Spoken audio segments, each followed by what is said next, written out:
हर anime fan की life में एक फेज आता है जब वो सोचता है यार अगर मुझे भी ट्रक को हिट कर दे तो लाइफ सेट हो जाए। हाँ भाई, welcome to the isekai world जहाँ मरना ही सक्सेस का शॉर्टकट है। आज की वीडियो में हम देखने वाले हैं top 10 best isekai anime of all time. तो स्टार्ट करते हैं नंबर 10 से। इशुरा, लीथिया के डीमन लॉर्ड की डेथ होने से पावर इम्बैलेंस क्रिएट हो गया है और उस खाली थ्रोन को क्लेम करने के लिए अलग अलग demon lords twisted tactics try कर रहे हैं। और इसी रेस में हमारा एमसी याग्यू भी है जो कि एक मास्टर स्वॉर्ड्समैन है, पर behind the scenes Oreta kingdom bandits की हेल्प से लीथिया को इन्वेट करने का भी ट्राई कर रहा है। तो अगर तुम एक्शन और बैटल रॉयल टाइप के एनिमे के फैन हो जिसमें कैरेक्टर्स पावर्स के लिए फाइट करते हैं तो ये एनिमे तुम्हारे लिए मस्ट वॉच होने वाला है। Number 9, Overlord. ये एनिमे तुम्हें स्वॉर्ड आर्ट ऑनलाइन टाइप का देखने को मिल जाएगा जिसमें कुछ लोग एक पॉपुलर MMORPG गेम के अंदर ट्रैप हो जाते हैं। पर इस एनिमे को जो चीज डिफरेंट बनाती है वो है हमारा MC जो कि एक एंटागोनिस्ट का रोल करता है, यानी मेन विलन। तो थोड़ी कंफ्यूजन के बाद हमारा MC अपने सर्वेंट्स का चार्ज ले लेता है और थोड़ा ओवर पावर्ड भी बन जाता है। अब उसका मिशन है कि इस अननोन वर्ल्ड को कॉन्कर करना।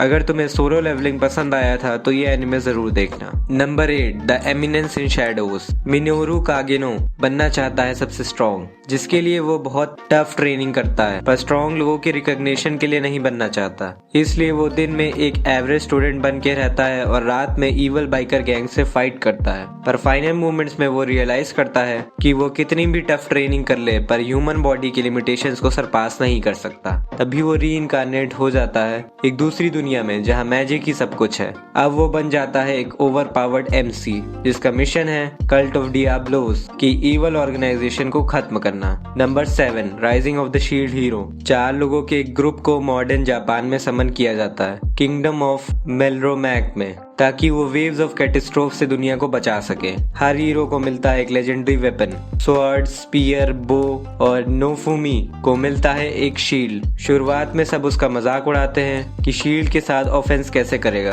पर जब एक ट्रस्टेड पार्टनर ही उसके खिलाफ झूठ बोल के उसे विलन बना देती है तब नोफुमी का वर्ल्ड कम्प्लीटली टूट जाता है। किंगडम के लोग उसे नफरत से देखने लगते हैं और वो अकेला रह जाता है। फिर एंट्री होती है रप्तालिया की, एक डेमी ह्यूमन स्लेव जिसे नोफुमी अपना साथी बनाता है। दोनों मिलकर एक इमोशनल और बैडएस जर्नी स्टार्ट करते हैं ग्रोथ और रिडेम्पशन की। हर वेव के साथ नोफुमी प्रूव करता है कि हीरो बनना सिर्फ वेपन पे डिपेंड नहीं करता, डिटर्मिनेशन की भी जरूरत होती है। Number 6, devil is a part timer. कभी सोचा है अगर एक डीमन लॉर्ड को पार्ट टाइम जॉब करनी पड़ जाए तो? यही तो होता है the devil is a part timer में। एक फैंटेसी वर्ल्ड में डीमन लॉर्ड सैटर्न अपनी डीमन आर्मी के साथ दुनिया जीतने निकला था। लोग उसके डर से कांप रहे थे जब तक एक हीरो इमिलिया उसके सामने नहीं आई। उसके हाथ से हार के सैटर्न एक डायमेंशनल पोर्टल के थ्रू भागता है सीधा मॉडर्न डे टोक्यो में। अब न मैजिक न पावर्स, बस एक रेंट वाला कमरा और मैकडॉनल्ड्स में पार्ट टाइम जॉब। अपने लॉयल जनरल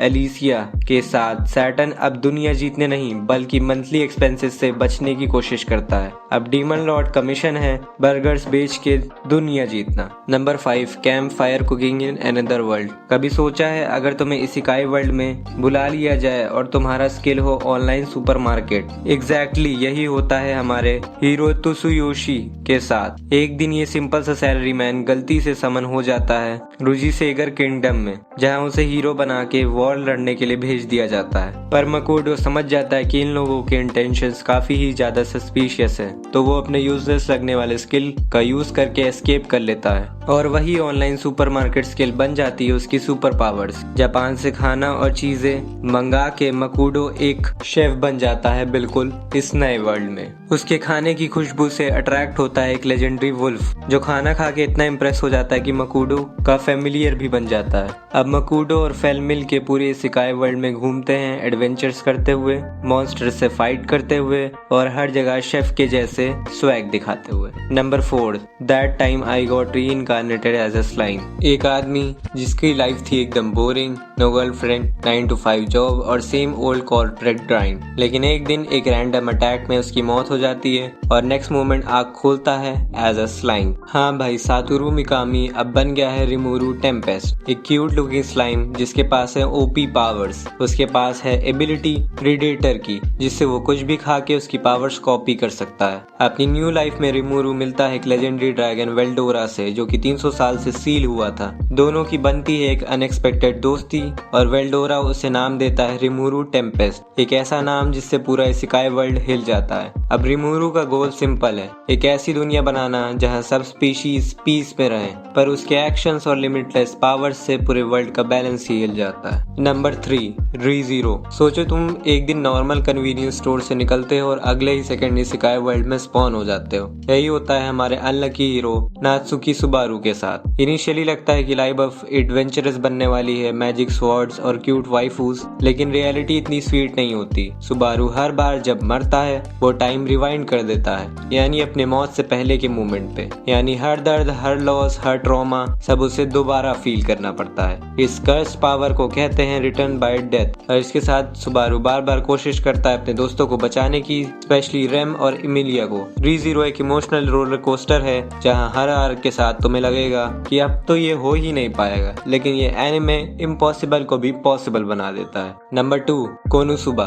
एक एम्बैरेसिंग डेथ के बाद काजुमा मिलता है एक ओवर ड्रामेटिक गॉडेस एक्वा से। वो इसे एक चॉइस देती है, हेवन जाओ या एक फैंटेसी वर्ल्ड में रिस्पॉन करो। काजुमा चूज करता है एडवेंचर, पर गलती से एक्वा को भी साथ ले जाता है। अब शुरू होता है उनकी अल्टीमेट लूजर पार्टी, जिसमें एक्वा, यूजलेस गॉडेस, मेगुमी एक एक्सप्लोजन स्पेल फायर करने वाली लड़की और डार्कनेस जो मार खा के खुश होती है। टुगेदर ये लोग दुनिया बचाने नहीं बल्कि डेली एक्सपेंसेस और मॉन्स्टर बाउंटीज के लिए स्ट्रगल करते हैं। एक्शन कम, कॉमेडी ज्यादा और हर एपिसोड तुम्हें हंसा हंसा के रुला ही देगा। नंबर 1, मुशोकू टेंसे। एक 34 साल का अनएम्प्लॉयड डिप्रेस्ड आदमी जिसका रियल वर्ल्ड में कोई फ्यूचर नहीं बचता, लेकिन जब उसकी मौत हो जाती है वो एक मैजिकल फैंटेसी वर्ल्ड में बेबी के रूप में जन्म लेता है एज रूडियस ग्रेयार्ड। इस बार उसने डिसाइड किया है कि लाइफ को मैं बर्बाद नहीं करूंगा। अपनी पुरानी यादें और नॉलेज के साथ रूडियस बनता है एक मैजिक प्रोडिजी। छोटी एज में ही उसके स्पेल्स इतने पावरफुल होते हैं कि बड़े बड़े मेघ हिल जाते हैं। लेकिन मुशोकू टेंसे सिर्फ मैजिक और एडवेंचर नहीं है, ये है एक लाइफ स्टोरी।